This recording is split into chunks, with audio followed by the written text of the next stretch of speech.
Bismillahirrahmanirrahim. Assalamualaikum warahmatullahi wabarakatuh.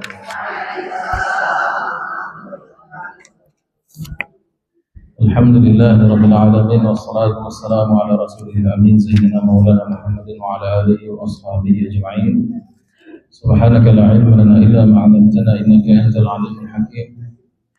Allahumma 'allimna ma yanfa'una wanfa'na bima 'allamtana wa zidna 'ilman ya rabbal alamin.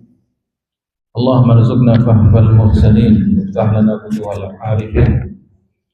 Allahumma 'allimna ilma ta'wil wa faqihna fihi bi rahmatika ya arhamar rahimin. Amma ba'du. Ibu-ibu jemaah kajian duha rahimakumullah. Mari kita perbarui rasa syukur kita kepada Allah Subhanahu wa taala dengan baca alhamdulillahirabbil. Salawat kita kepada Rasulullah Muhammad sallallahu alaihi wasallam. Bagaimana kabar ibu-ibu? Sehat badannya, sehat imannya, sehat dompetnya. Baik. Mudah-mudahan yang kurang sehat ditambah oleh Allah Subhanahu wa taala.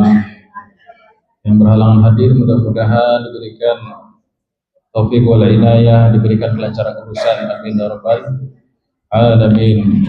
Kita berharap pada Allah di pagi hari ini yang cerah ini, Allah Subhanahu wa taala berikan kita qabul, penerimaan, terima amal-amal kita, dan kita diberikan istiqamah. Amin ya rabbal alamin.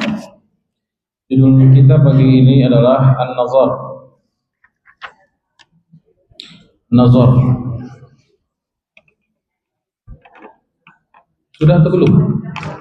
Belum ya? Belum. Sudah apa belum, Bu? Belum ya? Baik, sebelum kita mulai, marilah kita baca suratul Fatihah bersama-sama. A'udzu billahi minasy syaithanir rajim. Bismillahirrahmanirrahim. Alhamdulillahi rabbil alamin. Ar-Rahmanir-Rahim. Maliki yawmiddin. Iyyaka na'budu wa iyyaka nasta'in. Ihdinas siratal mustaqim. Siratal ladzina an'amta 'alaihim ghairil maghdubi 'alaihim waladdallin.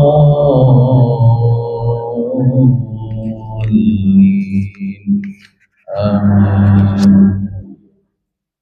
Apa itu nazar? Nazar ini kewajiban setiap muslim untuk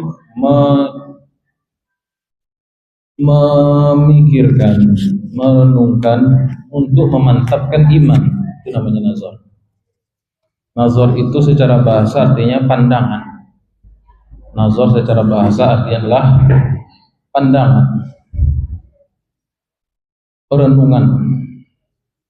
Dan banyak kalimat nazar dalam Quran. Afala yanzuruna ilal ibli kaifa khuliqat. Tidakkah mereka memandang bagaimana penciptaan hewan itu, unta yang akrab dengan mereka itu, ya. Wa ilas samai kaifa rufi'at wa ilal jibali kaifa nusibat wa ilal ardi kaifa nusibat. Pada langit, apakah mereka tidak memperhatikan langit itu? Apakah mereka tidak memperhatikan jibal, gunung-gunung? Apakah mereka tidak memperhatikan bumi yang dihamparkan itu?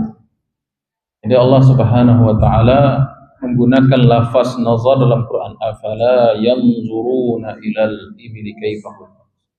Yanzuruna itu kata aktif jamak muzakkar salim, terambil dari kata yang sama, nazara yanzuru, bahwa nazirun fazaka manzurun, unzur wala tanzur. Jadi an-nazar itu artinya apa, Bu? Pandangan. Maksudnya ialah seorang muslim berkewajiban untuk mengenal Rabb, mengenal Allah sebelum mengenal yang lainnya, melewati ayat-ayat atau tanda-tanda yang Allah berikan. Dan tanda-tanda bahasa kita, bahasa agamanya, tanda itu ayat. Ayat, jamaknya ayat. Jadi tanda menunjukkan yang ditandai. Benar nggak? Ibu jalan-jalan, kemudian ada logo jalan yang seperti ini. Apa tandanya itu? Oh, ke depan jalan bahkan berbelok-belok. Kemudian lewat lagi sedikit ada tanda sendok dan garpu. Tandanya ibu akan mendapati apa? Rumah makan sebentar lagi.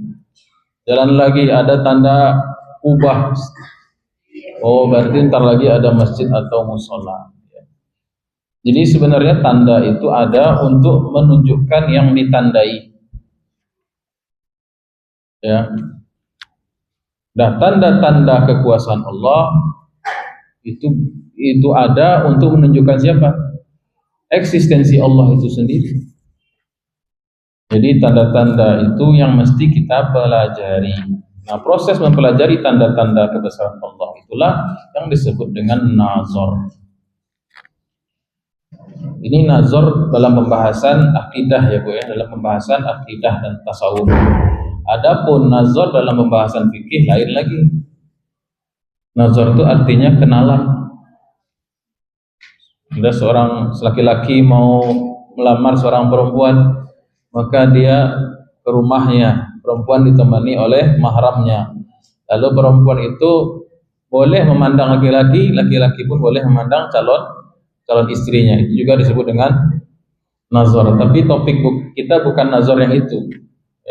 Topik kita ini nazar dalam istilah ilmu akidah dan ilmu tasawuf, yaitu adalah kewajiban seorang hamba Allah, seorang mukallaf, jin dan manusia, untuk memperhatikan tanda, yang mana tanda itu menghantarkan dia kepada mengenal Allah atau ma'rifatullah. Ya. Untuk bisa mengenal Allah ini diberikanlah kita banyak perangkat, di antaranya satu fitrah. Apa Bu? Fitrah, ya. Wa aqim wajhaka lid-din hanifa fitratallah allati fatara an-nasa 'alaiha. Tegakkanlah seriuskanlah kata Allah dirimu untuk menghadap kepada agama ini yang telah Allah tanamkan kepadanya fitrah. Ya. Apa itu fitrah? Nah, ini penting sekali. Apa itu fitrah, Ibu? Apa itu fitrah? Disebutkan oleh Nabi Muhammad SAW dalam hadis, kullu mauludin yuladu 'alal fitrah. Setiap bayi yang lahir terlahir dalam keadaan fitrah. Ya. Bukan keadaannya suci, nah. Fitrah bukan suci. Fitrah itu ialah keadaan kesiapan seseorang untuk beribadah. Kesiapan seseorang untuk mengenal Allah, itu namanya fitrah. Kesiapan seorang manusia atau jin atau makhluk mukallaf untuk siap menjadi hamba Allah. Jadi fitrahnya manusia itu memang menyembah Allah secara fitrah. Cuman pengaruh lingkungan, ya, orang tua, bisnis, pekerjaan, ya, syahwat, godaan. Selama hidup di dunia, bayi yang tadinya fitrah, lama-lama dia mengenal dunia, tahu dia enaknya makanan, tahu dia enaknya berteman, tahu dia enaknya berbisnis, tahu dia enaknya punya harta, tahu dia namanya status sosial, tahu yang namanya terkenal, tahu yang namanya duit, tahu yang namanya perempuan atau laki-laki yang dia suka, tahu yang namanya romantisme cinta, tahu yang namanya kendaraan, tahu merek baju, merek sepatu, merek tas, dunia lah. Akhirnya apa? Fitrah tadi itu tertutup, menjadikan dia tidak lagi mengenal Khalik, tapi mengenal makhluk. Nah, jadi itu yang Allah ingin singkirkan, Bu. Dan Allah ngasih limit waktu tuh sampai ajal datang, supaya fitrah itu tersambungkan dengan ma'rifatullah. Kalau enggak, itu yang menyebabkan orang su'ul khatimah. Itu yang menyebabkan orang apa? Su'ul khatimah, ketika fitrahnya tidak tersalurkan kepada ma'rifatullah. Nah, itu hambatannya itu.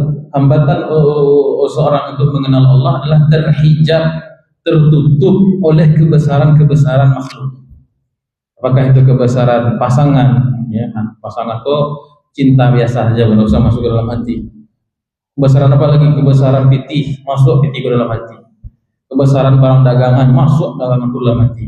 Penuh hatiku sesak sama dunia. Akhirnya di balik itu semua itu Rabbul Alamin, itu Allah, kita tak kenal lagi. Sehingga perjumpaan dengan Allah pun tidak diinginkan. Kenapa? Karena kita tidak mengenal Allah. Ya. Jadi itu tantangannya. Apa tantangannya, Bu? Tantangannya adalah dunia. Ya. Kalau dari segi pembekalan di alam ruh kan kita sudah dibekali oleh Allah. Ya. Kata Allah Subhanahu wa taala, siapa saya, kata Allah. Ya kan? Kata kita, ruh kita mengatakan apa? Iya, kami bersaksi. Qalu bala syahidna, kami bersaksi engkau adalah Tuhan kami, kata Allah. Itu ruh ditiupkan ke alam janin, bayi yang lahir masih dalam keadaan murni, dalam keadaan fitrah, artinya dia siap untuk menjadi hamba Allah Subhanahu wa taala. Tetapi karena tadi itu satu bekal kita yang pertama apa, Bu? Fitrah. Yang kedua akal.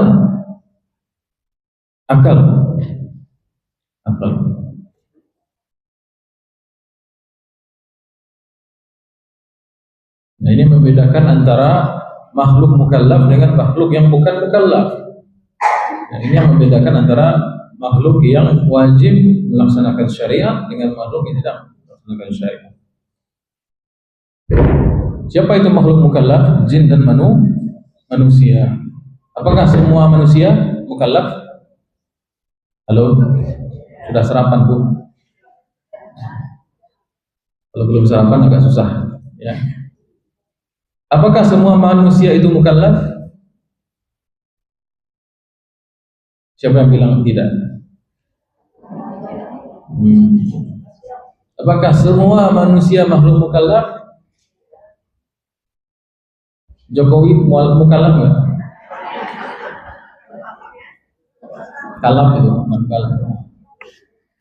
Tidak semua manusia mukallaf. Orang yang belum balik belum mukallaf. Orang gila mukallaf tidak? Orang yang sudah uzur, sudah pikun tidak mukallaf lagi. Artinya tidak semua orang mukallaf. Kenapa dia tidak mukallaf? Karena akalnya tidak sempurna, itu masalahnya. Ya. Makanya agama ini untuk orang yang berakal. Nah, ketika kita tidur, dicatat enggak dosa dan pahala di situ? Tidak dicatat, karena kita akal sedang tertutup. Ya. Baik, kecuali mereka yang tidur dalam keadaan pakai sunnah, ya, tidur dalam keadaan adab, maka dicatat sebagai pahala. Tapi kalau ibu tiba-tiba tadi tidur samping suami, ibu mimpi gitu kan, mimpinya melawan hantu, ibu tinju hantu, kira tertinju suami gitu, dosa enggak? Capek enggak dosa. Kenapa? Karena ibu tidak muka. Di satu sisi ibu sudah sadar kan begitu, ya. Di situ ibu tidak sadar. Orang yang tidak mukallaf juga adalah orang yang dipaksa. Ya. Kamu masukkan uang itu ke tas, kata perampok, ya kan? Kalau itu uang kantor misalnya, ibu sebagai misalnya bendahara gitu, ini ditodong pistol misalnya. Nah, ibu salin itu uang itu ke tas. Dosa enggak, ibu? Enggak mukallaf. Kenapa? Karena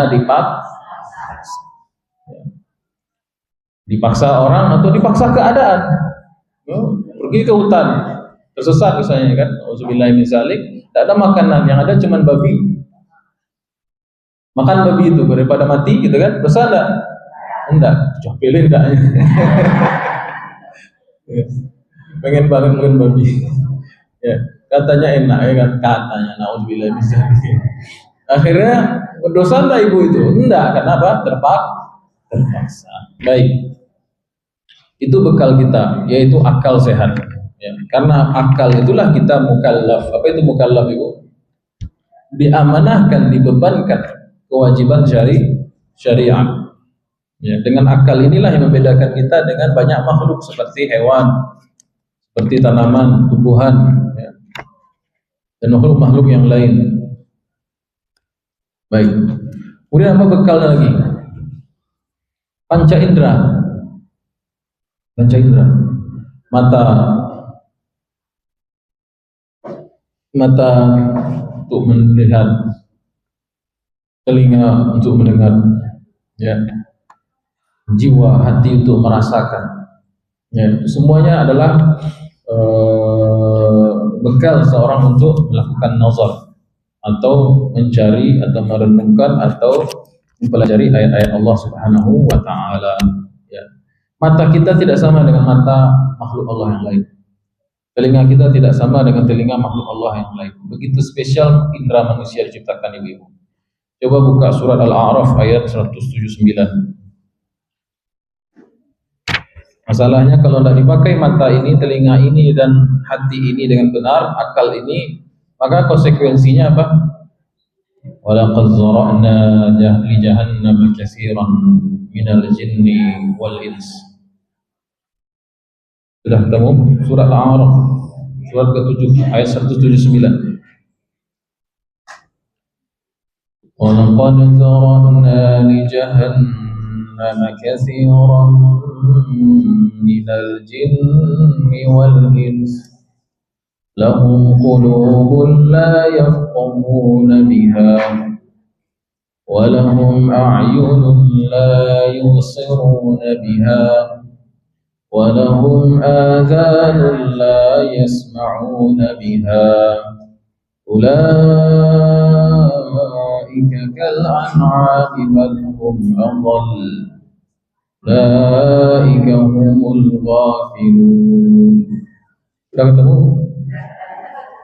Apa kata Allah? Sungguh kami akan seret, masukkan, ya, giring ke dalam neraka jahanam itu banyak sekali jin dan manusia. Jin dan manusia siapa? Mukallaf. Makhluk-makhluk mukallaf. Malaikat ada yang masuk jahanam enggak? Enggak ada, kecuali panitia. Ada malaikat masuk neraka, Bu? Enggak ada, kecuali yang panitia aja. Yang masuk neraka jahanam siapa? Jin dan manusia. La amla'anna jahannama minal jin. Akan kami penuhkan jin dan manusia itu ke dalam jahannam. Nauzubillah, summa nauzubillah. Allahumma ajirna minan nar. Takut kita masuk neraka. Tapi yang lebih wajib lagi untuk kita khawatirkan ini ayat berikutnya, sambungan ayatnya. Apa sebabnya mereka digiring masuk neraka jahanam? Lahum qulub. Mereka punya hati. Qulub pernah kita sampaikan, qalbun itu maknanya 3. Yang pertama adalah akal, masuk di situ makna akal. Yang kedua adalah apa kemarin? Akal. Yang kedua adalah apa namanya? Aku jadi lupa gini. Hah? Bukan. Yang disebut qalbun adalah termasuk di sana maknanya akal. Ya. Kemudian masuk di sana maknanya adalah rahasia Allah Subhanahu wa taala atau jiwa, ya, jiwa nafs. Nah, masuk jiwa di situ, ya. Jadi mereka punya akal, punya otak kalau kasarnya. Mereka punya otak tapi tidak dipakai. Ya, maaf. Mereka punya hati tapi tidak punya empati, tidak punya rasa. Ya. La yafqahuna biha, mereka tidak memahami. Jadi disfungsi dia, tidak berfungsi dia akalnya itu dan hatinya tersebut. Walahum a'yun. A'yun jamaah dari ain. Ain itu mata. Ya. Mereka punya mata tetapi la yubsiruna biha, tapi tidak bisa melihat. Walahum adhanun. Mereka punya adhan. Adhan jamaah dari uzun. Uzun artinya telinga. Mereka punya telinga tetapi tidak la yasma'una biha. Mereka tidak punya mereka punya telinga tapi tidak bisa tidak mendengarkan dengannya. Apa kata Allah? Ulaika kal an'am. Tidak beda telinga, mata dan hati, otak mereka dengan binatang ternak. An'am. Ya. Binatang ternak itu dipukul, digiring baru dia lari, kan begitu. Dipecut baru dia jalan. Bal hum adall, bahkan lebih hina, lebih sesat lagi, lebih rendah lagi. Ya. Pertanyaannya, apa yang dimaksud di sini? Dia punya mata tapi tak melihat. Apakah yang dimaksud sini buta fisik atau buta hati? Apakah yang dimaksud di sini melihat fisik atau melihat dimensi lain yang ingin Allah sampaikan? Orang nih Bu ya, tetangga masjid, tiap hari lihat masjid, tiap hari dengar azan, bahkan bisa jadi juga mendengar ceramah, gitu kan? Tetapi kenapa orang itu tidak bisa dia sekedar melangkahkan kaki masuk ke masjid? Tidak bisa. Yang buta mata di sini apa? Ini yang buta. Ini yang buta. Nah, itu yang kita khawatirkan. Mata kita itu kalau tidak bisa dipakai untuk nazar, melihat kebesaran Allah Subhanahu wa taala, maka mata ini hanya nilainya seperti mata binatang. Maaf. Ini Allah yang bilang sendiri kan, ulaika kal an'am. Mereka itu seperti binatang. Berarti mata manusia, mata mukallaf bukan untuk melihat yang fisik saja, tetapi apa yang dibalik itu semua. Makanya dulu Nabi Ibrahim alaihissalam buka surah Al-An'am ayat 76 sampai 79. Surah Ibrahim surah ke-12 ya. Jadi telinga kita bukan sekedar mendengar suara, tapi harus bisa mendengar kebenaran. Ya, anggota DPR itu mendengar Bu? Tidak mendengar. Nyo mendengar yang nyo suku aja gitu. Gaji naik, tunjangan banyak dengar. Tapi keluhan masyarakat, maka makomnya, kedudukannya sama dengan tidak mendengar. Benar nggak Bu?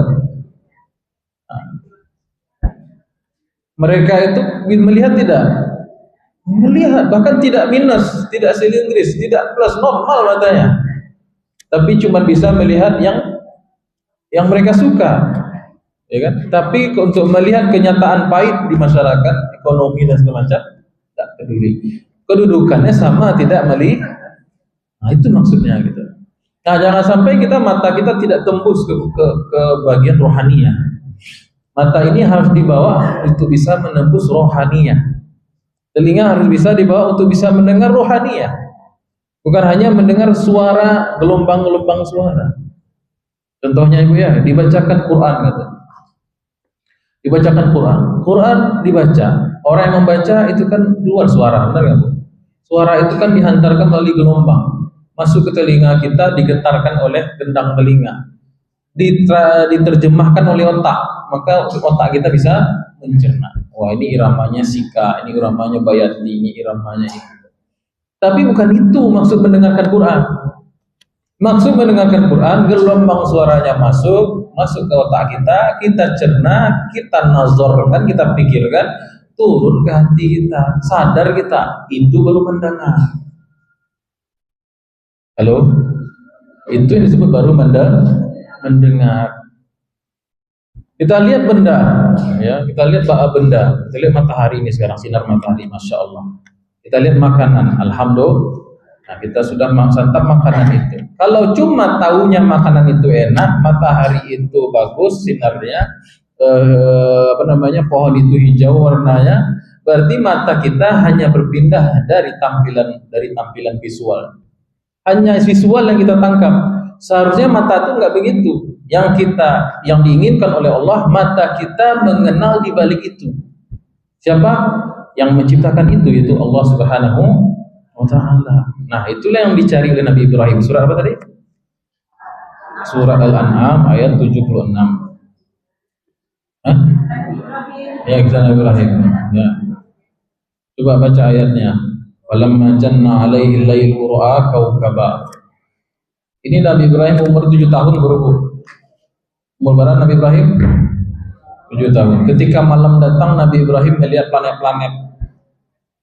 Kemudian dia berkata, "Iku yang Tuhan kamu. Haza Rabbi." Halo? Nabi Ibrahim malam-malam, baru umur Nabi Ibrahim Bu 7 tahun. 7 tahun lah mikir pencipta Bu. Karena Nabi Ibrahim itu besar di keluarga penyembah berhala. Bukan hanya penyembah berhala, produsen Tuhan. produsen berhala malah gitu kan ya. Tapi Nabi Ibrahim itu tidak puas hati. Masa patung ini disembah? Patung tidak memberikan manfaat dan mudarat. Maka Nabi Ibrahim mencari-carilah. Naik dia ke atas atap, dia lihat malam hari banyak planet-planet muncul gitu kan. Ya, falamma janna alaihi lailu ra'a kawkaba. Gitu kan, falamma afala qala inni la uhibbul afilin gitu kan. Ya. Ketika planet itu menghilang di malam hari, ya, maka aku tidak menyukai Tuhan yang suka hilang-hilang. Kemudian besoknya lagi lihat lagi apa? Qamara bazighan, ya. Melihat rembulan yang begitu terang warnanya gitu kan. Kemudian bulan juga menghilang, ya. Kemudian seandainya Allah tidak memberikanku hidayah, aku termasuk orang yang sesat gitu kan. Kemudian besoknya lagi melihat apa? Matahari. Matahari juga demikian redup. Maka sampai pada kesimpulan bahwasanya ayat 79 itu kesimpulannya, inni wajjahtu wajhi lillazi fatara samawati wal arda hanifa. Benar? Inni wajjahtu, aku hadapkan wajahku kepada siapa? Yang telah menciptakan. Tidak lagi Nabi Ibrahim menumpukan pandangannya kepada benda. Nabi Ibrahim tidak lagi kagum kepada besarnya matahari, kepada sinarnya matahari, kepada cantiknya cahaya bulan, kepada planet-planet. Tidak lagi sampai di situ matanya Nabi Ibrahim, tetapi yang menciptakan itu semua. Makanya Nabi Ibrahim mengatakan apa? Inni wajjahtu wajhi lillazi fataras samawati wal arda. Kuhadapkan wajahku, diriku kepada Allah, pada zat, enggak disebut Allah itu ya, kepada suatu entitas, suatu zat yang telah menciptakan semua yang pernah kulihat, yang semua yang pernah kukagumi. Itu baru namanya mancalia. Itu yang disebut mancalia. Kalau tadi mata kita cuma sampai ke bulan, belum melihat lagi, itu namanya. Mata kita sampai ke matahari, belum lagi melihat namanya. Mata kita cuma sampai ke makanan, belum melihat lagi namanya. Mata kita cuma sampai ke laut, belum melihat lagi namanya. Tapi kalau mata itu sudah mengantarkan kepada mengenal siapa di balik itu, baru awak sadar namanya, baru itu mencalian. Nah, itu salah satu apa tadi? Jadi pencarian Tuhan atau pencarian Allah ini bab atau bekal yang paling dasar sebenarnya, ya. Bekal yang paling dasar yang harus dimiliki semua muslim. Coba kalau awak sholat khusyuk, kalau awak sendiri tidak tahu siapa yang kita sembah, gitu. Ya, cuma stressingnya kalau belajar agama di sekolah, kalau disebut bab sholat yang diajarkan apa? Gerakan dan bacaan saja, hafalan kan begitu. Tak dimulai dari mengenal kenapa kita sembah Allah, siapa itu Allah. Nah, kan begitu. Harusnya kan yang dipelajari itu ma'budnya dulu, ma'rifatul ma'bud, mengenal yang disembah dulu. Baru kemudian kaji menurun itu subhanallah. Allah Subhanahu wa taala, kenapa kita sembah? Karena dialah Allah Subhanahu wa taala yang menciptakan alam semesta. Tidak ada saingannya. Ya, Allah Subhanahu wa taala yang Maha Kuasa, Allah yang Maha memberikan rezeki, Allah Subhanahu wa taala yang menentukan segala-galanya.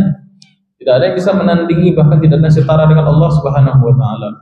Nah, kalaulah masuk kebesaran Allah dalam hati, barulah kemudian sholat kita atau ibadah kita, ya, langkah berikutnya itu hanyalah sifatnya kaji menurun saja. Ya, baca, oh ternyata Allah tuh mau disembah dengan cara Allah, tidak cara Allah, gitu kan. Nah, diturunkanlah syariat. Nah, maka Nabi mengajar kalau takbir angkat tangan segiko, kalau sedekap begini, kalau berdiri seperti ini, kan gitu Nabi. Nah, persoalannya mengenal Allah ini kadang-kadang lah tahu awak seketik-seketik, tapi tidak masuk dalam hati. Ciri-ciri tidak masuk kebesaran Allah dalam hati, Bu. Ciri-cirinya coba. Kita kenal Allah itu punya nama Al-Basir, benar enggak, Bu? Allah punya sifat basar, Maha melihat. Tapi kok awak masih hijau curang berdagang, masih hijau bagunjang, masih hijau. Kenapa gitu? Seolah-olah Allah itu buta, Allah itu tuli, benar enggak?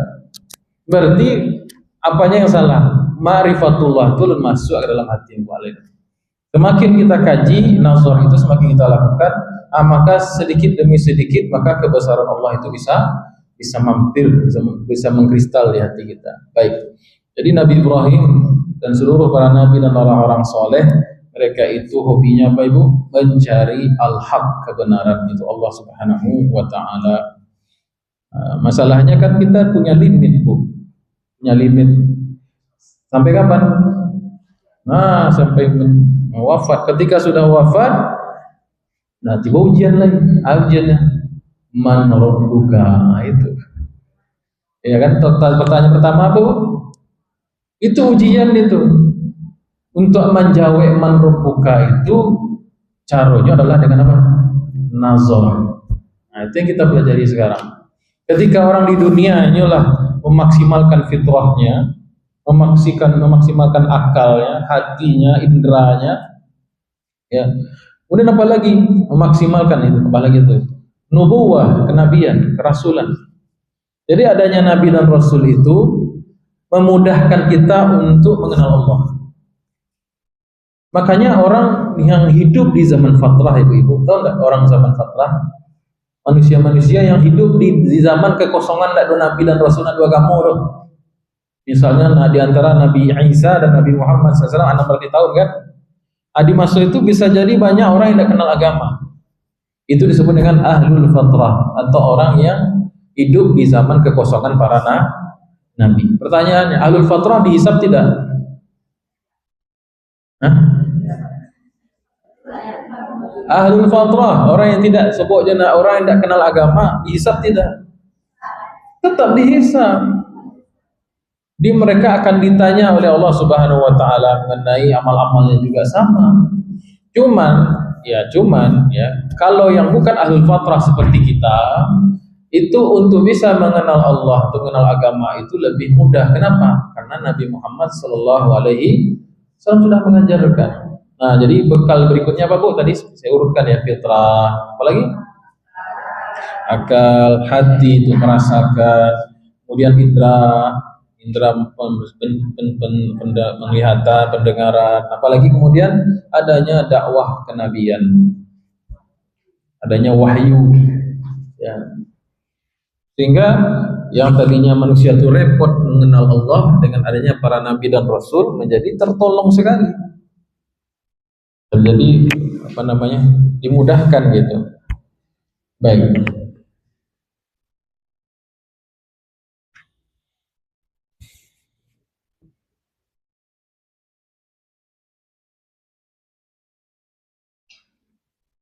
Coba buka surat Ali Imran. Ini ayat sering kali 190, 191. Ali Imran surat ketiga. Inna fi ikhtilafil laili wan nahari laayatin liulil albab. Sesungguhnya pergantian siang dan malam adalah tanda-tanda yang bisa dibaca oleh siapa? Ulul albab. Mereka yang punya albab. Apa itu albab? Akal. Ya. Ada ayat yang serupa di surat Yunus juga. Inna fi ikhtilafil laili wan nahari wa ma khalaqallahu bis samawati wal ard la ayatin liqaumin yattaqun. Ya, tersebut Bu. Ali Imran tadi sudah. Sesungguhnya kata Allah dalam pergantian siang dan terbalik, malam dan siang, la ayatin, ada tanda-tanda apa ini Bu? Tanda-tanda lalu lintas? Enggak, tanda-tanda yang menunjukkan eksistensi Allah.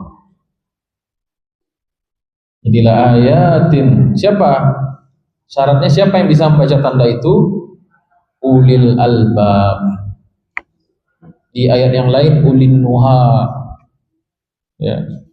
Orang yang punya otak. Nah, ini yang dipakai untuk memikirkan siapa yang dibalik semua ini, alam semesta ini, Allah Subhanahu. Jadi ikhtilafil laili wan nahar, ya, pergantian siang dan malam dan siang, siang dan malam. Artinya alam semesta ini bukan sekonyong-konyong tiba-tiba ada.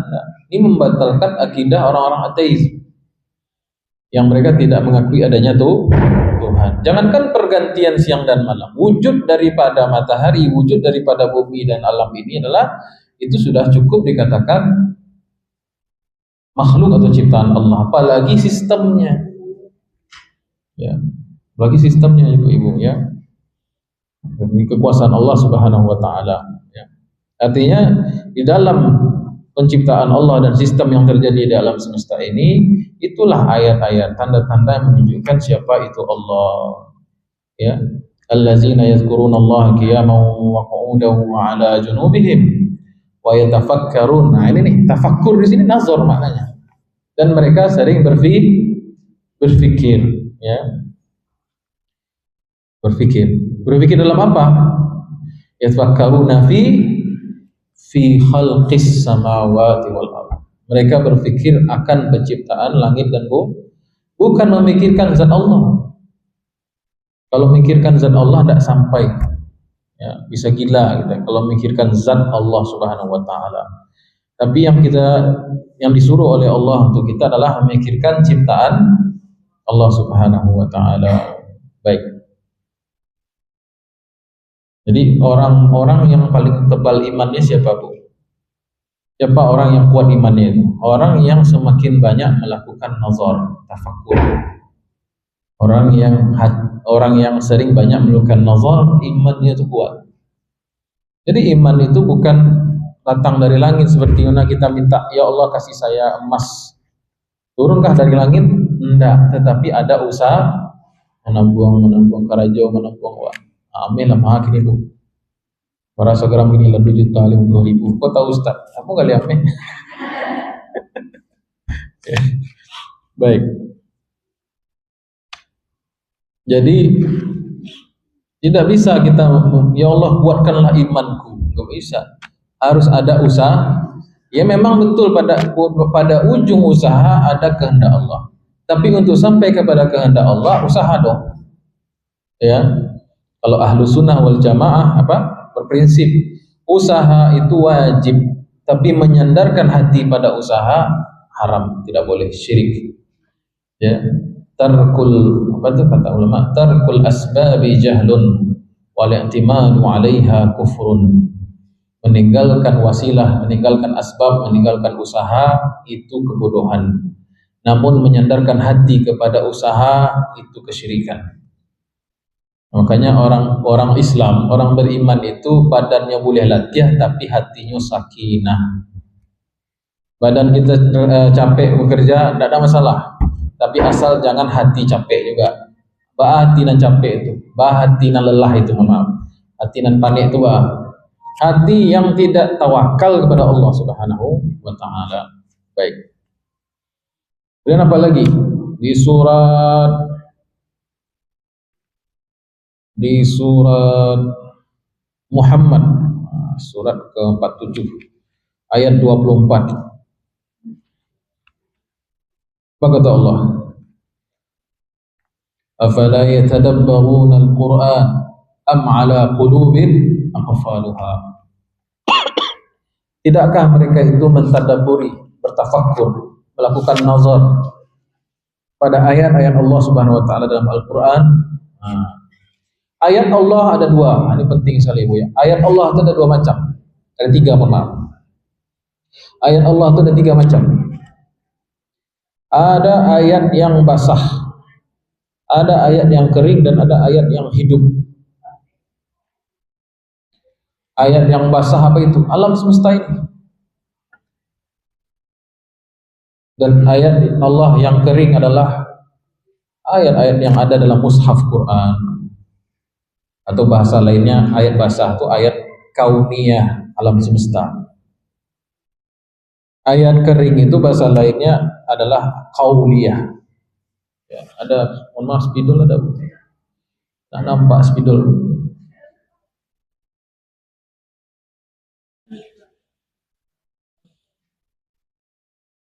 Oh ya, kasih. Satu aja Bu. Yang kadang ada Bu.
Ayatullah, tanda-tanda sign, bahasa Inggrisnya signs.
Itu saya sudah bantu kan ya.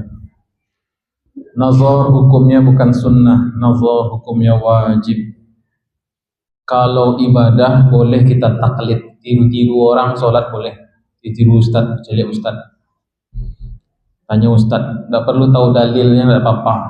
Kita belajar fikih nggak pakai dalil pun tidak apa-apa. Boleh ikut-ikutan kalau masalah ibadah, tata cara ibadah. Tapi kalau soal iman tidak boleh taklid. Kenapa? Karena Allah Subhanahu wa taala memberikan kita bekal berupa apa tadi Bu? Fitrah, akal, hati untuk merasa, akal untuk mencerna kognisinya, indra, kemudian ada dakwah dan irsyad, bimbingan dari guru, itu juga termasuk menolong kita dalam bernazar. Cuman penghalangnya banyak juga. Itu saya sebutkan tuh. Ada dunia, ya, ada nafsu, syaitan, perbuatan orang kafir, lingkungan, dosa yang dilakukan, kemudian syubhat pemikiran yang keluar, ya, pemikiran ateisme, satanisme, kapitalisme, ya, ism. Nah, kembali kepada tadi bahas kita ayat artinya tanda menghantarkan kepada yang ditandai. Tanda itu bukan maksud, tetapi wasilah untuk menyampaikan kepada yang ditandai. Ya tadi saya bilang, ibu jalan-jalan, parik lita gitu kan, kalau di Padang lapa ya, parik lapa. Ternyata atau bensin habis gitu kan, malah pom bensin gua. Tiba-tiba di depan kita sudah ada lambang apa? Nozzle. Apa tuh bahasa Minangnya nozzle tuh? Yang tepi tembak sampai untuk mencurahkan air minyak tuh namanya nozzle kan? Ada lambang itu berarti tandanya apa bu? Pom bensin sudah ada. Senang nggak kita ketika kita baru melihat tanda doang, tanda pom bensin? Halo? Senang, padahal belum sampai kan? Ah, itulah yang dirasakan oleh orang yang bermakrifat. Belum sobok sama Allahnya loh, tapi nyolah sanang mencelihat tanda Allah itu wujud. Nah, itu maksudnya. Jadi para aulia, para wali Allah itu sudah senang sudah senang dengan Allah, berjumpa dengan Allah. Kenapa? Karena mereka melihat tanda. Gitu kan. Ini ilmu yang sangat dasar. Ada seorang ulama, kalau tidak salah Imam Junaid al-Baghdadi atau Imam Al-Ghazali, saya lupa. Kok bisa ya orang Arab Badui, orang kampung itu nggak berpendidikan, kok bisa bertauhid? Nah, itu bisa. Wahai Arab Badui, ya katanya, kok kamu bisa? Kami ini ulama, mengerti ilmu akidah, mengerti ilmu kalam dan lain sebagainya, usuluddin. Bisa kami yang beriman, kami merasakan iman itu dari ilmu kami. Kamu orang kampung, kok bisa yakin dengan Allah? Apakah cik orang kampung tuh bu? Agak cik bu. Kira-kira kemudian apa terjemah ke bahasa Indonesia gampang ya kan? Kata beliau orang kampung ini, kami mengenal Allah dari tandonya. Coba Pak pikir aja ya kan? Kalau awan tulah hitam itu tanda hujan. Kalau ada kotoran hewan berarti tadi lewat hewan. Adanya alam semesta ini tanda ada yang menciptakan. Nah, itu saja. Jadi logika sederhana saja sebenarnya, bahkan tidak perlu berpendidikan tinggi untuk bermakrifatullah, tidak perlu. Cukup pakai hati yang sadar, cukup pakai hati yang niat yang bersih, berdoa kepada Allah, bisa kita melakukan nazar sehingga kuat iman kita. Baik. Nah, tanda itu ada 3 macam saya katakan tadi. Yang pertama adalah tanda yang basah atau disebut dengan ayat kauniyah. Apa bu? Kauniyah. Dari kata kaun. Kaun itu ciptaan. Yaitu tanda-tanda yang tercipta. Itu yang disebut oleh Nabi Ibrahim tadi itu. Nabi Ibrahim melihat rembulan, tadinya kagum sama rembulan. Tadinya melihat matahari, tadinya melihat planet, ternyata balik ke semuanya. Kesimpulannya satu. Semua ini memang hebat, tetapi lebih hebat lagi satu zat yang dibalik semuanya. Makanya Nabi Ibrahim mengatakan inni wajjahtu wajhi lillazi fatara samawati wal ardh. Itulah kita baca ketika pertama kita sebelum membaca surat Al-Fatihah. Nah, jadi yang baca sebelum Fatihah itu bu intisari pencarian Nabi Ibrahim. Nah, disitulah Nabi Ibrahim awal kenal dengan Allah. Ya. Berikutnya itu kisah Nabi Ibrahim berikutnya itu menjadi runtutannya lain.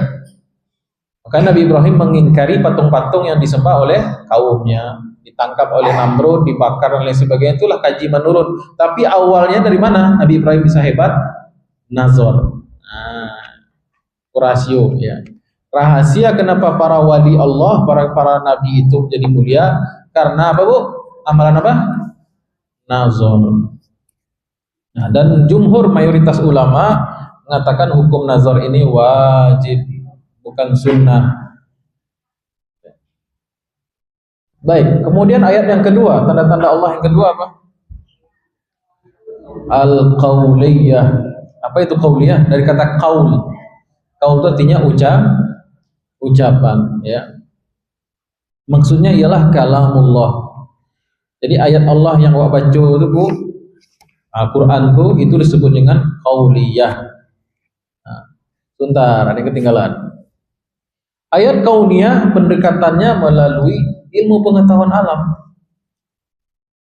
Makanya jangan heran orang kalau dia ahli matematika, ahli fisika, ahli kimia, ahli biologi, kalau jujur pasti ketemu Allah. Kalau jujur pasti kesimpulannya alam ini eksis bukan kehendak sendiri tetapi ada yang mengadakan, yaitu yang kita kenal dengan nama Allah, God. Nah, gitu. Makanya ilmuwan-ilmuwan itu tidak ada yang mengatakan alam semesta ini tiba-tiba, itu tidak ada. Albert Einstein juga lah sebut. Albert Einstein mengatakan Tuhan itu ada. Pak Habibie mengatakan Tuhan itu ada. Ya. Makanya banyak ilmuwan itu kalau dia serius dalam keilmuannya, pakar dia, ujung-ujungnya pasti akan bersyahadat. Ya. Dan keimanan mereka melampaui keimanan orang-orang Islam kebanyakan. Itu saintis itu. Makanya anak-anak kita di sekolah, cucu kita yang sekolah-sekolah tuh Bu, kalau bisa sampaikan ke guru-guru tuh. Belajar sains sambungkan dengan ayat Quran. Belajar sains ujung-ujungnya menambah keimanan. Kok enggak belajar sains hanya kenal bakterinya doang. Yang menciptakan bakteri udah kenal ya? Aduh Bu ya, alhamdulillah. Hah? Ya, harusnya begitu memang. Itulah beda sainsnya Islam dengan sainsnya orang kafir. Kalau sainsnya orang kafir ya sampainya di situ saja. Sampai di virus ya mengenal virus saja. Ya. Baik. Kemudian al-qauliyah. Ayat qauliyah itu artinya wahyu. Ya. Allah Subhanahu wa taala berkehendak untuk berkalam, berbicara dengan orang-orang yang Dia pilih yaitu rasul dan para nabi, lalu disampaikan kalam Allah itu kepada nabi dan rasul, itu yang disebut dengan wahyu. Ya. Ada yang dibukukan buku kecil namanya suhuf, ada yang menjadi buku besar namanya kitab. Ya. Di antara para rasul ada yang menerima kitab, ada yang menerima suhuf, ada yang menerima keduanya, ada yang menerima salah satunya, ada yang tinggal meneruskan kitab sebelumnya. Maka ini di ayat yang kedua, ayat qauliyah ini dipelajari dengan ilmu syariah. Nah, kalau tadi ilmu apa Bu? Ilmu alam. Nah, ulum al-tabi'iyah ya. Kalau ini dipelajari dengan ilmu syariah. Dan harus dipadukan sebenarnya. Oh hebat dia sains, ya harus dia belajar Quran. Oh hebat dia Quran, harus belajar sains. Harus belajar ilmu ekonomi, harus belajar ilmu sosial supaya mengetahui realita. Ya, saya dapati Bu ya, saya temukan orang-orang kalau hanya belajar agama dalam artian tidak mempelajari ilmu umum itu kurang realistis, kurang mantap. Nah, sementara orang yang belajar ilmu umum saja tanpa belajar agama ngambang. Ya, jadi dua-duanya harus dikombinasikan. Baik. Nah, ayat Allah yang ketiga adalah pribadi Rasulullah Sallallahu Alaihi Wasallam. Maka saya bilang ini ayat Allah itu ada yang basah, ada yang kering, ada yang hidup. Yang hidup siapa? Rasulullah Sallallahu Alaihi Wasallam. Ya. Kata Ibunda Aisyah ketika ditanya bagaimana akhlaknya Nabi, kana khuluqul Quran. Akhlaknya itu Al-Qur'an. Jadi dari diri Rasulullah sendiri itu adalah ayat tanda-tanda kekuasaan Allah Subhanahu wa taala. Makanya para nabi dan rasul itu dilengkapi dengan yang namanya mukjizat. Apa itu mukjizat? Tanda-tanda Allah yang Allah sampaikan, Allah letakkan pada diri para nabi. Ya, Nabi Musa tongkatnya kan ya. Tongkatnya ajaib itu ya. Kenapa mukjizat Nabi Musa berupa seperti sihir ya, dalam tanda kutip seperti sihir? Karena di zaman itu memang lagi tren itu sihir kan begitu. Nabi Isa alaihissalam menyentuh-nyentuh aja mukjizat beliau. Sentuh patung terbang burung gitu kan. Sentuh kulit orang sembuh dia. Sentuh mayat hidup mayat. Makanya karena suka nyentuh-nyentuh lalu terjadi mukjizat. Menyentuh itu bahasa Arabnya masaha. Orang yang menyentuh-nyentuh al-masih. Nah, makanya beliau disebut dengan apa? Nabi Isa al-Masih gitu ya. Tapi ada al-Masih yang akan muncul di akhir zaman, tapi palsu bahasa Arabnya Dajjal. Dia kemampuannya, kelakuannya, tindakannya seperti Nabi Isa. Sentuh terjadi keajaiban, sentuh terjadi keajaiban gitu kan. Sentuh air bisa berubah jadi apa? Jadi sentuh sesuatu jadi emas gitu. Sentuh mayat hidup, tetapi dia bukan al-masih yang palsu, maka dikatakan al-masihud dajjal. Sebelum kita salam salat kan ada doanya Bu ya. A'udzubillahi min fitnatil masihid dajjal.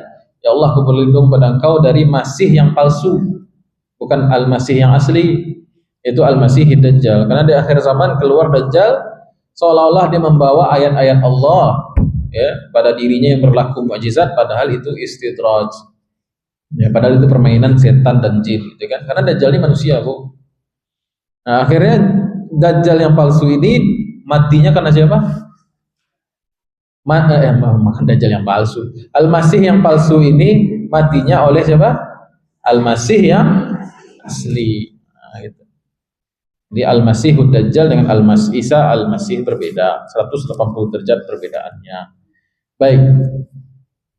Coba buka sekarang surah ada Quran.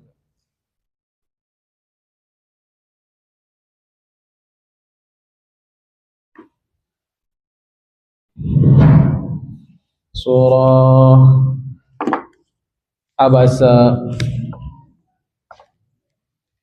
surah kedua atau ketiga dari juz 30. Surah Abasa, Abasa wa tawalla. Nah, ini jelas banget Allah memakai kata nazar, ya. Ayat 24 aja langsung. Falyanzuril insanu mimma khuliqa. Maka wajib bagi manusia untuk memperhatikan makanan. Memperhatikan ini bukan hanya halal haram, kualitasnya, baik dan buruknya, beracun atau tidak. Ya, hati-hati Bu ya, sekarang program MBG ini.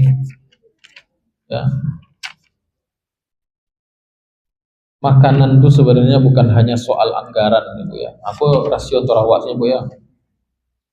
Makanan yang disuguhkan ke anak itu bukan hanya soal anggaran, rasa, beracun itu tidak. Makanan itu ada rahasianya. Rahasianya itu makanan itu diolah oleh seorang yang soleh atau solehah. Ya, kalau soal kebersihan udah jelas itu. Soal halal haram lah jaleh itu. Tapi ada sisi makanan yang tak bisa digantikan, masakan ibu yang solehah. Kau anak wa suruh makan di leluhur ndak jaleh orang kok manggaleh. Kau namanya manggaleh kan ndak salah-salah, benar gak Bu? Kualitas berasihan ndak tahu ada. Boleh zikir, nauzubillah, tentu ada zikir gitu. Tapi kalau ibu yang solehah, selesai dia berwudu, dia masak tuh wudu dia. Dia sebelum masak itu wudu, cuci berasnya, berzikir subhanallah walhamdulillah wala ilaha, sesuai dengan arah tawaf, ya. Kemudian masak, baca salawat pada Nabi, murajaah Quran. Tentu berbeda kualitas makanan yang seperti itu, sebagus semahal apapun makanan di luar. Maka jangankan MBG, program-program ibu-ibu yang suka jajanin anaknya, ada ibu-ibu siko, ibu-ibu itu lain. Pokoknya cucu ya, cucu lain abu ya. Pokoknya kasih duit aja, cari surang makanan. Nah itu orang tua yang zalim, ya, orang tua yang jahat pada anaknya itu. Harusnya kan dipilihkanlah makanan itu dimasakkan dengan cinta, dengan zikrullah. Itu yang barokah. Itu diandalkan program MBG itu. Akhirnya yang makan cuma nasi ya, ada anak-anak yang makan, anak-anak keracunan malah. Karena basisnya itu kepentingan. Kan orang ditanya kenapa ada program MBG? Untuk menyerap tenaga kerja, kan itu. Ya, kan itu tujuannya. Ya. Jadi balik lagi ya, falyanzuril insanu ila ta'amih. Kata Allah, wajib bagi setiap insan untuk melihat, memperhatikan makanannya. Tapi konteks ayat ini bukan soal halal haram, Ibu. Bukan soal ini makanan enak atau tidak. Konteksnya apa? Sianan dibalik makanan itu aja Allah. Makanya ayat berikutnya baca, anna sababnal ma'a sabba. Sesungguhnya kami yang mencurahkan air dari langit yang melimpah. Loh, tadi kan makanan. Kok sekarang Allah mengatakan kami yang mencurahkan air dari langit? Karena tidak ada makanan kecuali diawali proses pertamanya apa Bu? Tanah tidak akan subur kecuali pada itu. Jadi pandangan Muslim itu terhadap makanan tidak sampai di lontong itu saja Bu, tidak sampai di nasi bungkus itu saja, tidak sampai di kolak itu saja, tapi jauhnya. Oh, itu sumbernya semuanya berasal dari tanah, ya berasal dari tanaman ditumbuhkan tanah, atau kalau dia protein hewani berasal dari hewan makan rumput, makan apa namanya, pakan ternak. Semua yang ditumbuhkan oleh tanah, tanah tidak akan ada artinya kecuali Allah yang mengadakan tanah itu. Tanah itu bisa menjadi subur kalau ada zat mineralnya di situ. Zat mineral akan tidak ada kalau tidak ada air di situ. Air siapa yang datangkan? Allah. Memang bentuknya sederhana makan, tapi pandangan harus tembus di balik makanan itu, yaitu Allah Subhanahu wa taala yang menyediakan asal usulnya. Itu yang dimaksud sudah melihat. Nah, itu baru mencari namanya. Kalau sekedar mengetahui ini makanan harganya berapa, rasanya gimana, ini masakan khas mana, itu kita sama aja binatang kata Allah. Ulaika kal an'am. Kalau sekedar makan, tidak peduli halal haram, sama kayak binatang. Buaya kena menangkuk buruannya buaya dicalian tidak ada nak label halal haram. Nah, ada. Kambing kalau dia makan aja pikir tidak dia halal haram. Pokoknya apa yang dionyoan makannya mah. Gitu Bu. Kambing, hewan apapun tidak akan mengenal, tak mau tahu dia proses makanan itu datang dari mana asal usulnya. Tapi manusia Allah berikan hati. Manusia diberikan Allah fitrah. Manusia diberikan Allah indra. Manusia diberikan oleh Allah agama. Untuk apa? Untuk melihat pandangan yang benar. Ya. Kemudian apa lagi? Sambung ayatnya Bu. Anna sababnal ma'a sabba summa syaqqaqnal arda syaqqa. Berurutan loh ya. Kamilah yang menurunkan air itu. Air masuk. Ada benih di situ, walaupun benih itu bagus sekalipun kalau tidak ada air, tidak ada yang men-trigger, memicunya untuk tumbuh. Benar gak Bu? Saya ini SP Bu, sarjana pertanian. Benih itu Bu, kalau tidak terkena air, dia tidak ada apa? Tidak tertrigger dia, tidak terpacu dia untuk keluar tunas. Benar gak Bu? Halo? Tapi harus ada air. Benar gak urutannya nih? Benar. Setelah air ada masuk ke tanah, summa syaqqaqnal arda syaqqa. Kemudian kami tumbuhkan, kami belah bumi dengan sebaik-baiknya. Lalu kami tumbuh, fa'ambatna fiha habba wa 'inaban wa qadba wa zaitunan wa nakhla wa hada'iqa ghulba wa fakihatan wa abba. Dari tanah yang sama, dari air yang sama, ya. Ternyata tumbuh dari tanah itu bermacam-macam. Nah, ada yang rasanya pahit, ada yang rasanya lama, ada yang rasanya manis, ada yang warnanya merah, ada yang warnanya kuning, ada yang warnanya menyengat seperti durian, ada yang tidak ada baunya seperti kurma, ada yang asam, macam-macam. Ada yang pahit, ada yang berbentuk kayu, ada umbi-umbiannya, ada tunasnya, ada pucuknya. Subhanallah, ini untuk kolesterol darah tinggi, ini bagus buat diabetes, ini buat macam-macam. Masya Allah, tabarakallah. Dari apa? Dari tanah yang sama, dari air yang sama. Itulah maksud Allah SWT memerintahkan kita untuk bernazar, tidak bernazar loh ya, bernazar. Nazar lain loh, gitu kan. Apalagi nazar di Umar, cerita ya. Falyanzuril insan. Falyanzur. Yanzur itu fi'il amr itu. Apa itu fi'il amr? Kata perintah. Berarti wajib tidak memperhatikan bernazar itu. Wajib. Ya. Makanya Nabi Muhammad SAW lagi makan pun Nabi kita nangis Bu. Bisa menangis itu. Makanan ini datang dari Allah, kita akan diminta pertanggungjawaban atas makanan yang kita makan ini. Itu Nabi loh, yang sudah dijamin masuk surga. Ya, bisa enggak Ibu ma'rifatullahnya sampai menangis ketika makan? Bukan karena kurang atau tidak lama keasinan Ibu ya. Maka menangis Ibu makan Bu. Masya Allah Ibu ingat Allah ya. Enggak, kau seketik pada kurang boleh. Ya, itu keasinan gitu. Enggak. Ya. Baik, ditumbuhkan inaban wa qadba kata Allah. Tumbuhkan apa? Wa zaitunan wa nakhla, ya pohon zaitun, anggur gitu kan, sayur-sayuran, kurma, hadaiqa ghulba. Bahkan apa? Kebun-kebun gitu kan. Wa fakihatan wa abba, buah-buahan dan rumputan. Apa kata Allah? Mata'al lakum wa li'an'amikum. Semua ini adalah untuk kesenangan sementara bagimu di dunia dan bagi hewan ternakmu. Ya. Setelah itu apa? Faiza ja'atis shakhah. Nah, perhatikan. Ini memang seperti itu Bu dalam Al-Quran. Setelah Allah bicara tentang kewajiban nazar, Setelah Allah mengatakan kewajiban nazar dan ayat-ayat kekuasaannya, setelah itu biasanya ayatnya cerita tentang kiamat. Kenapa? Apa hubungannya? Karena nazar itu kewajiban yang dibatasi oleh ajal kita masing-masing. Ketika orang meninggal dunia, maka buah hasil nyuman nazar itu akan ditanya langsung oleh malaikat muka nakir, man rabbuka? Siapa Rabbmu? Nah, kalau orang di dunia dia rajin bertafakur, rajin dia menebalkan imannya dengan cara bernazar, maka dengan mudah dia menjawab Allahu Rabbi. Kalau enggak, ya susah. Ya, baik. Lanjut, ayat buka lagi surat Al-Ghasyiyah. Setelahnya surat Al-Ghasyiyah ayat yang ke-17. Afala yanzuruna ila al-ibili kaifa khuliqat. Tidakkah mereka memperhatikan bernazar kepada apa? Ibil, unta. Kok untu Ustaz? Sikon ada untu Ustaz. Karena ketika ayat ini turun di tengah bangsa Arab yang hampir ya hidup mereka tuh hampir bergantung pada unta. Bayangkan Bu, di zaman itu kan tidak ada pesawat, lalu ada pesawat, lalu ada kendaraan. Untuk menebus padang gurun yang sejauh mata memandang itu yang bisa kendaraan. Halo?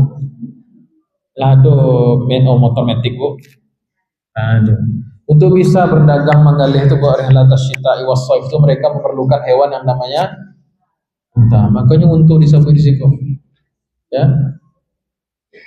Jadi onta itu gelarnya apa Bu? Safinatus Sohra. Apa itu? Kapalnya padang pasir. Nah, gelar onta itu kapalnya padang. Siapa yang bisa menembus? Hewan apa yang bisa menembus? Ya, itu onta itu Bu memang didesain untuk padang pasir itu. Lihat kaki onta, panjang atau pendek? Bakok panjang kaki tungkainya. Supaya panasnya padang pasir itu tidak langsung kepada badannya sehingga dehidrasi ya. Kemudian onta itu telapaknya lebar betul supaya tidak masuk ke dalam padang pasir. Onta itu bulu matanya kalah bulu mata ibu yang itu barale itu kan. Bulu matanya badai Bu ya. Gunung itu kalau di padang pasir itu ada namanya badai padang pasir. Olah badai itu tidak bisa mencari. Kalau untuk bisa mencari, karena bulu matanya badai juga. Apalagi dia bisa menyimpan air dalam tubuhnya. Ya, dengan makan 2 kilo, 3 kilo rumput kering dia bisa jalan sekian puluh kilometer. Irit bensin Bu. Ya.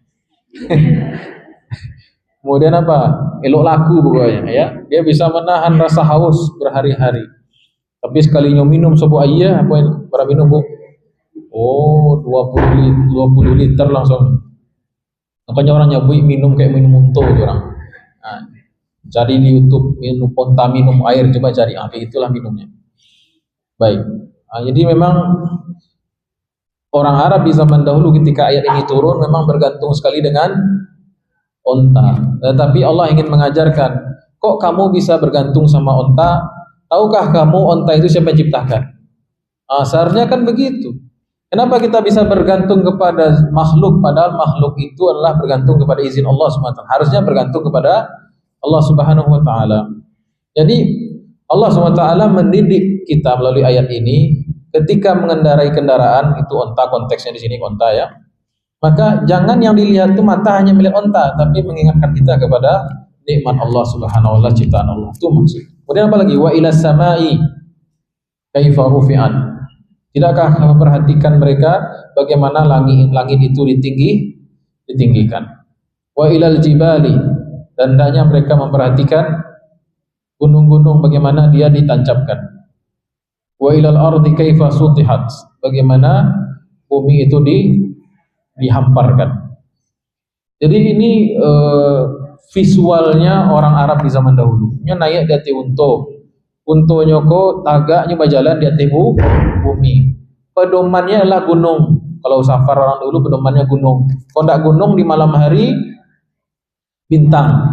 Jadi visualnya orang dulu itu, visualnya seorang Arab ya ketika zaman ayat ini turun, ketika dia mengendarai onta, ontanya didesain untuk itu. Ya, hidupnya bergantung pada perdagangan melalui onta itu. Dia menginjak tanahnya Allah, gunung sebagai patokan navigasi. Terus mereka dinaungi oleh langitnya Allah. Di malam hari bintang-bintang orang Arab dulu tuh jenius, tahu arah itu lewat bintang dan gunung. Ya. Artinya apa, Ibu? Maknanya di sini bukan hanya itu. Kita ini dikepung oleh ayat-ayat Allah, tapi kita tidak sadar. Maknanya kita ini dikepung oleh ayatullah, tetapi kita tidak sadar. Ya, bahkan diri kita ini ayat Allah, wa fi anfusikum afala tubsirun. Pada diri kamu juga ada tanda-tanda kekuasaanku, kata Allah. Tidakkah kamu memperhatikannya? Ya. Bu, luti aku buah. Kalau ndak ada apa silahnya kok. Mohon maaf. Yang bule tuh, tempurung itu buah. Iko payah dinaikkan ke bu. Kalau secara ilmu fisika ke buah, ndak efisien tuh. Karena coba ada dua persendian seperti ini ya, ditarik urat dari sini, nggak akan naik, susah, berat. Tapi kalau dia tempurung seketik bijang, hanya mudah naiknya. Nah, saya mendesain tuh. Apakah itu tiba-tiba terjadi? Itu by design bu. Allah yang buat seperti itu bu. Aku bisa berjalan bu.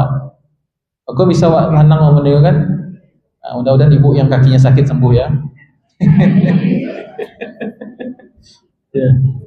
Apalagi bu, ibu lihat bercermin ya, lihat di cermin itu. Buka boleh lebar-lebar, biko nampak boleh kok.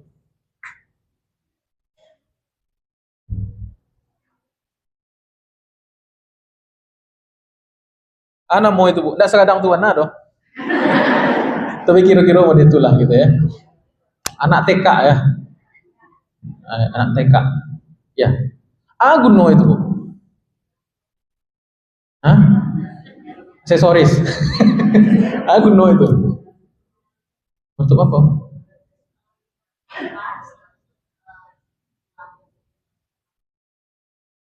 Enggak. Nah, kalau itu lain bu, itu nanti di kelas katup esofagus tuh, katup esofagus. Di lambung kita nanti ada begini kan? Kita gorokan nih di lambung, nanti sini di katup esofagus, itu yang gue bilang. Ya, jadi di antara tenggorokan kerongkongan kita dengan lambung itu ada namanya tutup esofagus. Itu juga ya berfungsi itu, kalau enggak kita naik asam lambungnya. Yang saya tanyakan itu anak TK tuh. Gunno itu bu. 8 tahun pakai enggak tahu gunno itu bu. Hah? Dia itu pengarah itu, dia mengarahkan makanan supaya tidak masuk ke paru-paru itu. Jadi makanan itu diarahannya masuk ke dalam lambung. Awak yang menciptakan tubuh, awak yang ngatur tuh. Kan tahu jadi kita. Bahkan umur berapa kita tahu itu berfungsi. Ya, wa fi anfusikum, bahkan pada dirimu sendiri kata Allah ada tanda-tanda kekuasaanku, tapi kamu tak melihat kata Allah. Jadi ayat surah Al-Ghasyiyah tadi kita bacakan itu maksudnya ialah kita tuh dikelilingi oleh ayat Allah, tapi kita tidak lihat, tidak sadar. Begitu sayangnya Allah pada diri kita, meskipun kita tertidur, meskipun kita maksiat, Allah sayang sama Allah. Ya. Ibu tadi ke sini, ada yang pakai mobil nggak, ada pakai motor nggak? Misalnya ibu dari bandara ke rumah gitu kan pakai auto. Ditanya tipe di rumah, bu, tadi di jalan bara buah auto warna merah, auto pribadi yang warna merah. Pasti kita tidak tahu, tidak tahu. Karena kita tidak memperhati. Bisa karena ibu penasaran, kata anak, mah nanti nek gitu kan. Nek atau mah, tolong tadi hitung mobil yang warna merah dari bandara sampai ke Palembang. Karena kita sudah tahu, tugas kita mencari mobil berwarna merah. Awak hitung tuh bu. Akhirnya cucu nanya kan sampai di rumah, mana nek cucu warna merah tadi dari bandara ke Siko, aduh 56. Wah, dengan mantapnya kita melihat banyak 56. Kenapa gitu bu? Nah, itu juga kalau hati kita tidak berniat mencari Allah, maka tidak akan ketemu itu ma'rifatullah. Tapi kalau Allah sungguh-sungguh ingin bernazar, sobok saya Allah langsung. Itu bedanya bu. Bedanya orang yang sudah mengetahui kewajiban nazar dengan tidak. Saya kayak mobil merah tadi itu. Kalau Anda serius mencarinya itu tidak tahu. Nah, padahal Allah SWT sudah mengatakan falyanzur, maka wajiblah mereka nazar. Ketika kita sudah berkomitmen untuk melakukan nazar, maka dengan mudahnya nanti ditemukan, oh ini kekuasaan Allah, oh ini. Tapi kalau Anda abai, cuek, kita tidak akan ketemu sampai mati pun ketemu. Makanya orang ateis itu kan tidak ada kekuatan, tidak ada tanda-tanda Tuhan itu ada. Buta sebenar-benar butanya. Baik. Apalagi ya, sudah kayaknya ya.